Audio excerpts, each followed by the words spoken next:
नमस्कार, मैं रीमा प्रसाद। क्या बिहार में वोट चोरी की जाती है?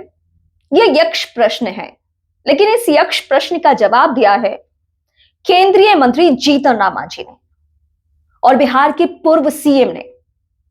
उन्होंने कहा कि वो एक वक्त में 2700 वोटों से हार रहे थे, तो जिस ऑफिसर ने उनको जिताने का काम किया और जिस तरीके से बूथ मैनेज हुआ, जैसे हेर फेर किया गया, बकायदा उन्होंने इसको लेकर एक सार्वजनिक मंच पर स्टेटमेंट दिया।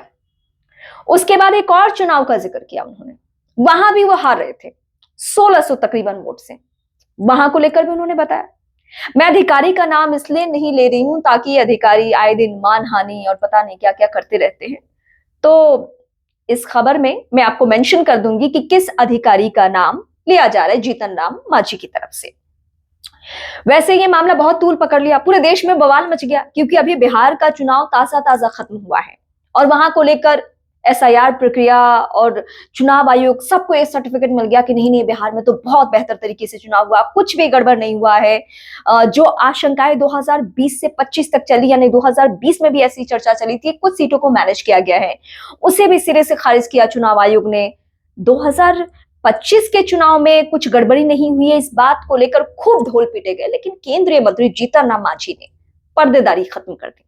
उन्होंने सार्वजनिक मंच से कहा वोट चोरी कैसे होती है और कैसे मैनेज किया जाता है डीएम के थ्रू, वो उन्होंने अधिकारी का नाम लेते हुए बता दिया। तो सवाल सबसे महत्वपूर्ण यह है कि क्या पब्लिक जिसे वोट करती है वही जीतता है या डीएम आखिरी वक्त में खेल कर देते हैं? ये कई प्रदेशों को लेकर बातें सामने आ गई है, अंदर खाने तक ये बातें रही है। हम जैसे लोग जो चुनाव पे ज्यादा बातें करते हैं या ग्राउंड रिपोर्ट्स तैयार करते हैं, और बीते 15 साल से मैं लगातार चुनावी पैटर्न को भारत के समझ रही हूं और ग्राउंड रिपोर्ट्स आपके सामने लेकर आती हूं, उस आधार पर मैंने भी कई जगहों पे देखा है, लेकिन हाँ, खुलकर हम कहने की स्थिति में होते नहीं है।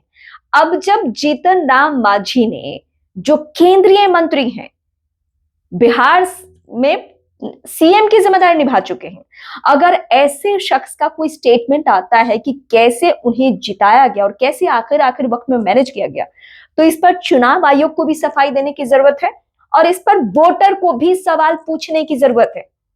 उनके विधानसभा के वोटर खासकर पूछें कि क्या जीतन राम मांझी चोरी से जीते हैं, क्या चोरी के वोट से जीते हैं, यानी वहां के वोटर ने किसी और को वोट दिया, किसी और को जिताना चाहा और मैनेज करके जीतन राम मांझी जीत गए।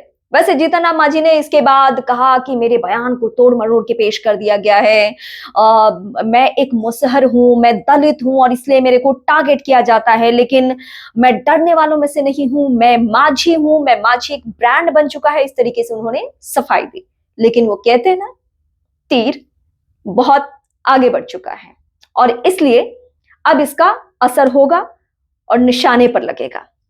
वक्त का इंतजार कीजिए। इस मुद्दे पर विपक्षी पार्टियां ज्यादा अग्रेसिव होने वाली है, क्योंकि जीतन राम मांझी कोई पार्टी के कार्यकर्ता नहीं है। मैं फिर दोहराऊंगी, वो केंद्रीय मंत्री हैं और बिहार के पूर्व सीएम हैं। अगर उन्होंने किसी अधिकारी का नाम लेकर और वोटों की संख्या बताते उन्होंने कहा है, तो जाहिर सी बात है इस पर जांच बनता है। आपके जहन में कोई वोट चोरी को लेकर सवाल है तो आप मुझे कॉमेंट करके जरूर बताएं। मेरे चैनल यानी रीमा प्रसाद चैनल को जरूर सब्सक्राइब करें। इसके अलावा मेरे सारे प्लेटफॉर्म ट्विटर, इंस्टा और फेसबुक पर मेरे साथ लेटेस्ट अपडेट के लिए जरूर जुड़ें।